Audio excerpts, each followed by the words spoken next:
Kile kikao chetu wanaume kimeisha salama jana. Kwa wale ambao hamkuweza kuhudhuria kamati ya pesa na mahitaji, tulitoa mapendekezo mapya.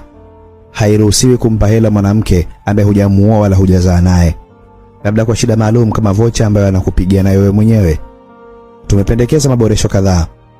Swala la kukutana ni la wote, sio upande mmoja.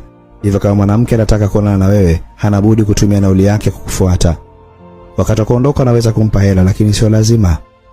Kikaoni pia tulizungumza kuhusu hela ya kutolea na mwafaka ukawa, kama unataka hela ya kutolea basi waje nyumbani kuifuata hela kamili. Wale mabingwa wa jibu la kuna hela naisikilizia wameongezwa katika kamati ya wajumbe waweka hazina. Kila pesa chama chetu itatunzwa na ubahiri wao. Adhabu kali itatolewa kwa wanaume wote ambao walipotongoza na ukataliwa wakaendelea kuwa na urafiki na hao wanawake waliowakataa. Kama amekukataa, futa namba na acha mazoea. Sheria ya makosa sio sameheka ni uhaini na jinai, na yapo kama ifuatavyo. Kujibu kistaarabu SMS mwanamke anayekutafuta akiwa na shida pekee, huo ni uhaini.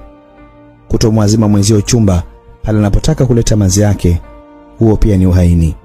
Kumkandia, kumwaibisha mwanamume mwenzio ili upendwe wewe, huo ni usaliti. Kulalamika, kulialia na kutia huruma inbox pale unapotumiwa text ya kuachwa, huo ni unyonge. Kumpokea kwa bashasha demu asifanana na Snapchat yake, huo ni uhaini. Mwanamke ambaye kwenye edit za picha ni Rihanna alafu akija karibu ni Mandonga, inashauriwa aachwe stendi ya daladala. Wale wadada ambao huwa wanatuambia wapo njiani wanakuja, hivyo kusababisha sisi tufanye usafi na kuoga kwa kiwango kikubwa na mwisho wa siku hawatokei, inapendekezwa tuwaache mara moja bila kujali urembo wao. Mjumbe aliyekumbwa na hali hii zaidi ya mara moja aliuliza kwa jazba kwenye kikao kama hawawezi kuja geto kwenye harusi atakuja kweli. Mengineyo tumefikia mwafaka kwa kama uwanja ni mkubwa basi sharti ni kuzunguka raundi moja tu. Yaliyoorodheshwa yafanywe kazi. Majukumu mema na wenzangu, na kikao nimekimaliza mzaramo.